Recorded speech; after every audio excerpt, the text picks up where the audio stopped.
Méditation du 28 avril, le guide du salut. Tout reste attaché à ce que tu as appris et qui est l'objet de ta foi. Tu sais de qui tu l'as appris. Depuis ton enfance, tu connais les écrits sacrés. Ils peuvent te donner la sagesse en vue du salut par la foi en Christ Jésus. 2 Timothée 3, les versets 14 à 15. Les nombreuses inventions humaines visant à expliquer la parole en la faisant comprendre à ceux qui l'étudient par les affirmations d'hommes savants sont une erreur. Dieu n'a pas fait dépendre la réception de l'évangile de raisonnement. L'évangile est adapté comme nourriture spirituelle pour satisfaire le désir spirituel de l'être humain. Dans tous les cas, c'est exactement ce dont l'être humain a besoin. La parole de Dieu est le grand livre éducatif, mais alors que beaucoup prétendent la respecter, il passe d'autres livres avant elle. La raison humaine est exaltée au-dessus de la raison divine. Dois-je parler clairement ou rendre un témoignage décisif? Si la parole de Dieu avait été considérée comme elle aurait dû l'être, comme la voix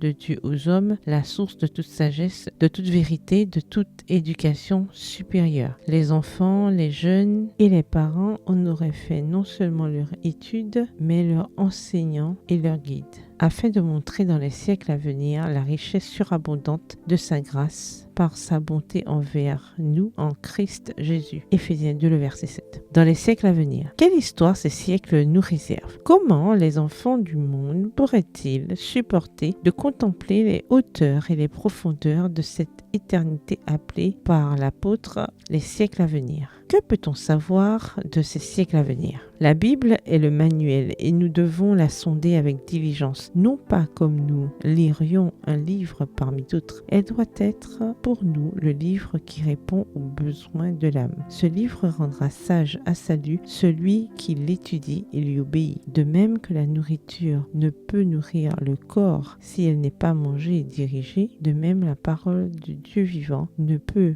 profiter à l'âme si elle n'est pas reçue comme un enseignant de l'éducation supérieure au-dessus de toutes les productions humaines si ces principes ne sont pas obéis parce qu'elle est la sagesse de Dieu. Dieu accomplira son propre dessein en prenant l'agent humain comme partenaire de la grande entreprise du salut et en faisant de lui tout ce qu'il a promis conformément à sa parole. Je rendrai les hommes plus rares que leur faim, je rendrai les humains plus rares que le métal d'Ophir. Isaïe 13, verset 12. Extrait tiré du manuscrit 50, daté du 28 avril 1898. Bonne soirée, que l'Éternel vous bénisse.